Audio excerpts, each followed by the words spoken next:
Bible में लिखल बा, ऐसनो रास्ता होखे त आदमी के बोझ लागेला, मगर आखिर में मौवतिये मिलेला। ए घड़ी आप TWR इंडिया से प्रसारित कार्यक्रम जिंदगी का राह देखतनी। ई कार्यक्रम मौत से जिंदगी की ओर आपके ले जाए बदे हवे। कृपा करके देखी सुनी, ताकि परमेश्वर आपकी जिंदगी का रास्ता बतावे वाला ठहरस। प्रिय श्रोता, हम पिछले का बाइबल अध्ययन कार्यक्रम में प्रभु यीशु मसीह के मनुष्य तत्व तथा मानवता अर्थात उनका सिद्ध मानव के रूप में जानकारी कैनी हजा और हमने के उनका के एगो सेवक के रूप में देखनी हजा। भेड़शाला के द्वारपाल, द्वार तथा अच्छा चरवाहा के रूप में भी हमने के देखनी हजा। बढ़िया चरवाहा भेड़ सब के खातिर आपन जान दे देला, आपन प्राण दे देला। तो आज हम उनकर परमेश्वरत्व तथा परमेश्वर होकला के बारे में जानकारी खातिर हमने के पढ़े के वो आदमी के और परमेश्वर दोनों के माध्यम हमें।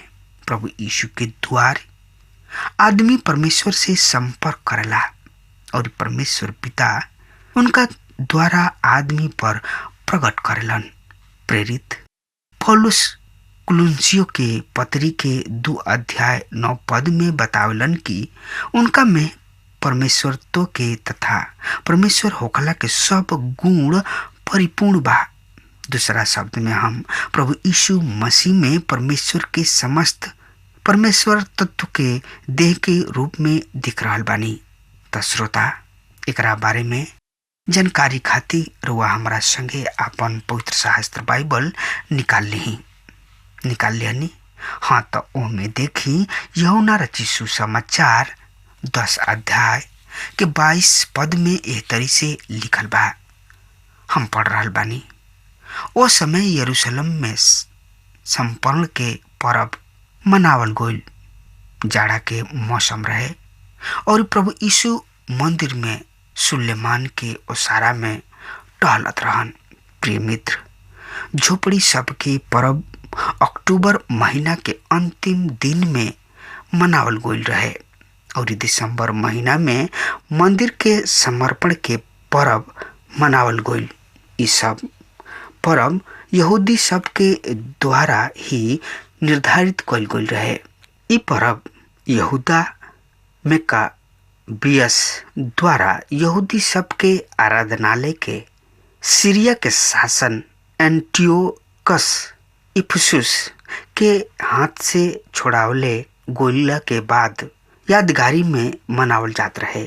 ई पर्व ई शासक परमेश्वर के भवन के प्रतिमा पूजा द्वारा प्रदूषित क देले रहे।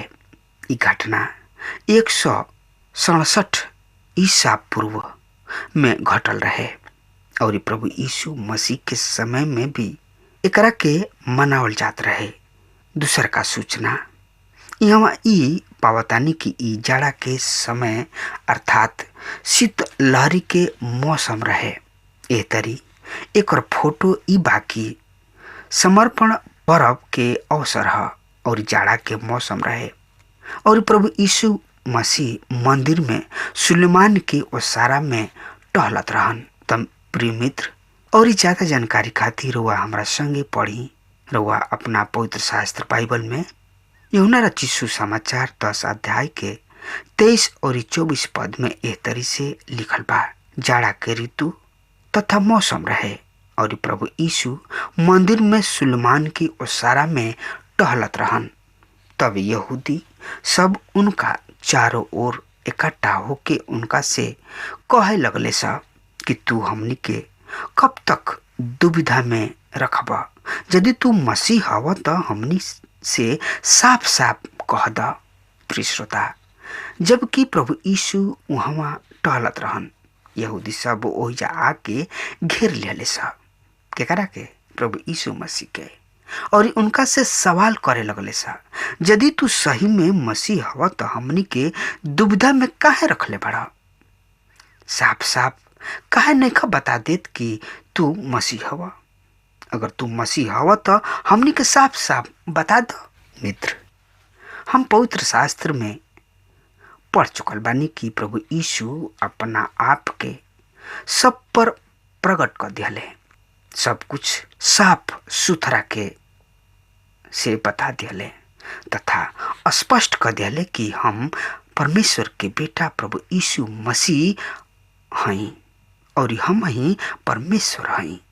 ऐसे जे उनका के स्वीकार कइल कि इहे मसीह हमें।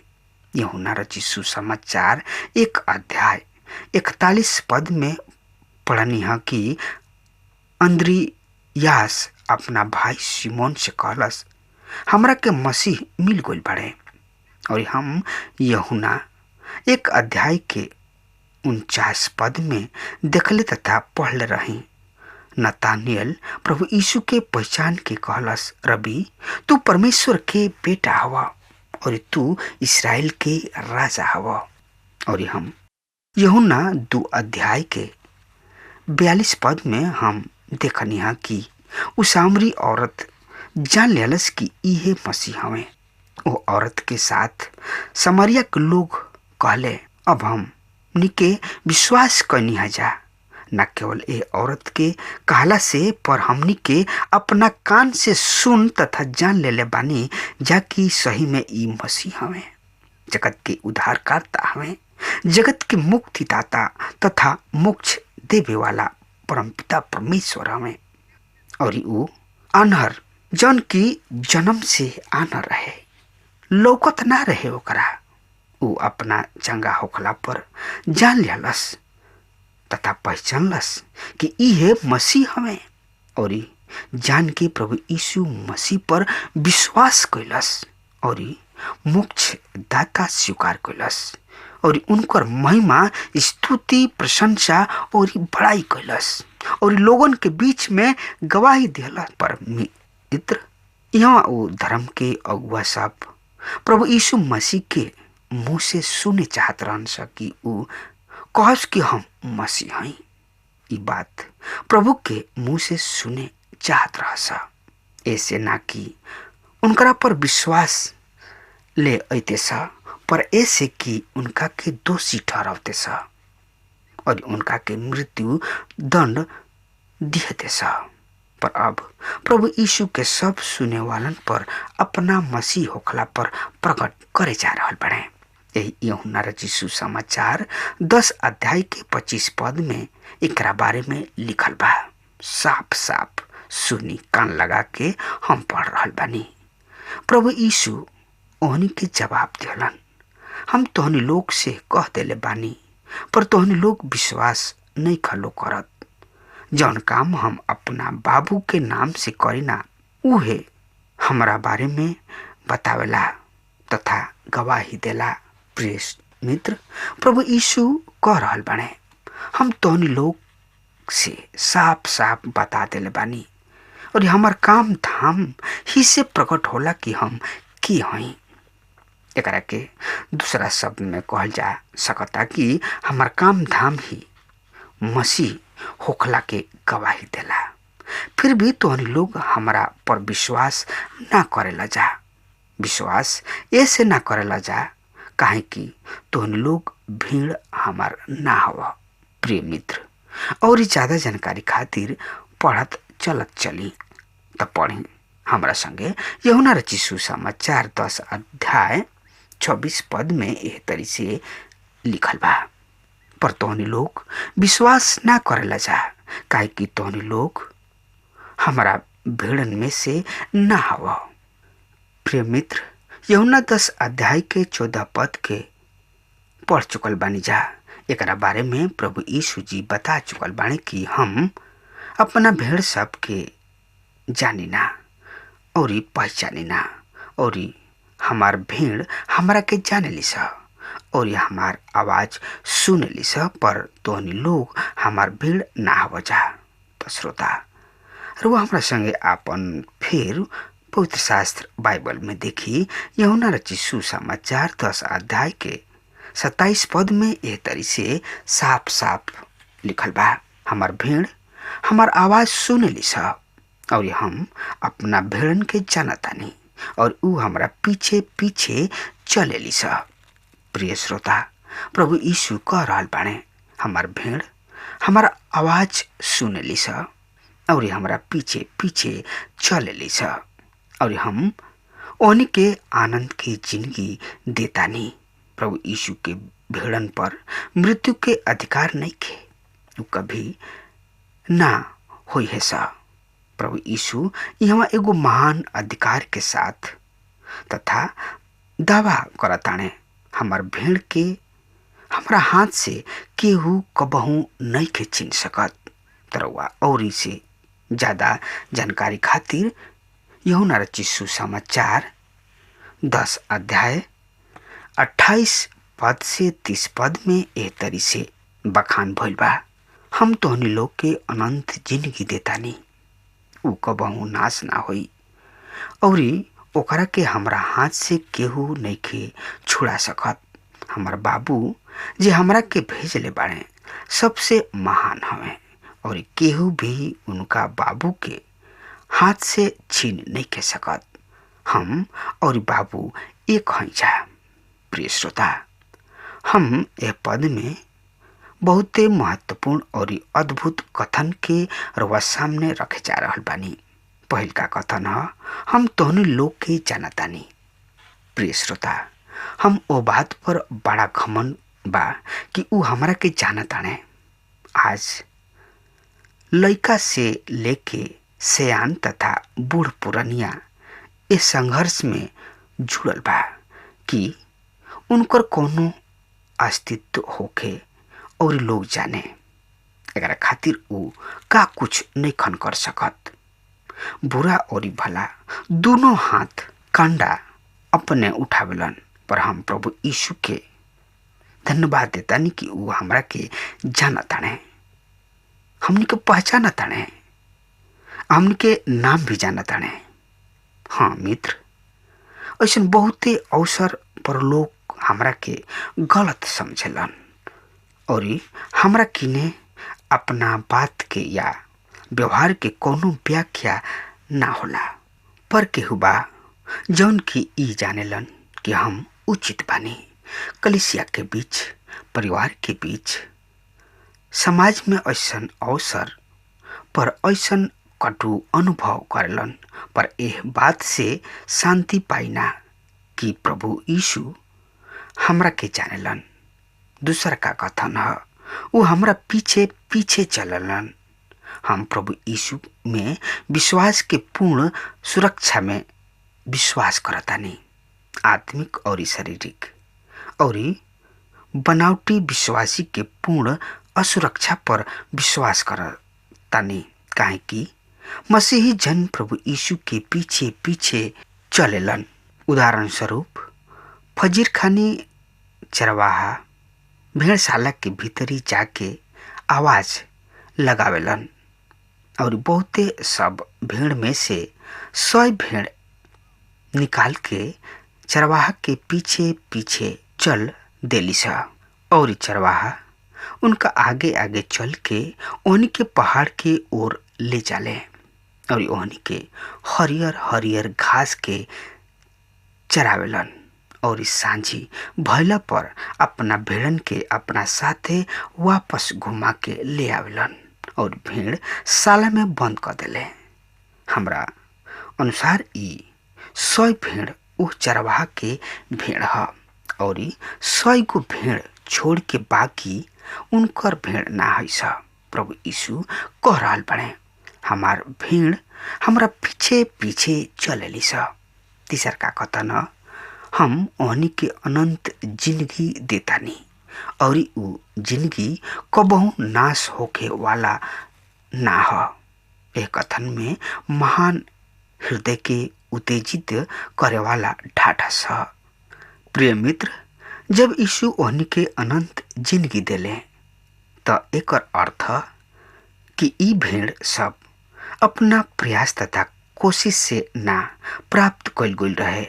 ध्यान राखी, ई अनंत अक्षय अनंत के जिंदगी है, अर्थात ई अमरता के खातिर है। ई एगो सप्ताह के खातिर, एगो महीना के खातिर या बरिस खातिर या तक के खातिर, जब तक कि ऊ पाप ना करे। यदि ऊ जिंदगी ऐसन बा त हम ओकरा के अनंत जिंदगी नहीं कह सकत। यदि ओकरा किने ऐसन जिंदगी नहीं खे जौन की अमरता की जिंदगी है, त ऊ प्रभु यीशु मसीह के भीड़ नहीं के हो सकत। प्रभु यीशु अपना भेड़न के अनंत जिंदगी देले और ऐसन जिंदगी है जौन की कबहू नाश ना होखे वाला जिंदगी है। ऊ संकट में पड़ सकताड़ी सा, ऊ भटक सकताड़ी सा, पर उनके नाश नहीं खिस हो सकत। अगर भटक जइए सा त चरवाहा उनके खोज निकल है और ई खोज के वो सब भेड़ सब में शामिल कर दी हैं। प्रिय मित्र, भेड़ स्वभाव से अपना चरावे वालन पर निर्भर करेली सा। उ चरावे वाला के अलावा कतही सुरक्षित नहीं खिसा और रउआ प्रभु यीशु मसीह के अलावा कहीं भी सुरक्षित नहीं खिरा सकत। ऐसे रउआ उनका से दूर जाए के कोशिश मत करी। चौथ का कथन है, उनके हमरा हाथ से केहू नहीं के छीन सकत। प्रभु यीशु अपना भेड़न के सुरक्षा खातिर खूब बढ़िया से सुरक्षा के खातिर दावा तथा अधिकार करेलन। छीने वाला शैतान और संसार है, पर यीशु प्रतीक्षा करलन कि हमार भेड़ सब के केहू हमरा हाथ से नहीं के छीन सकत।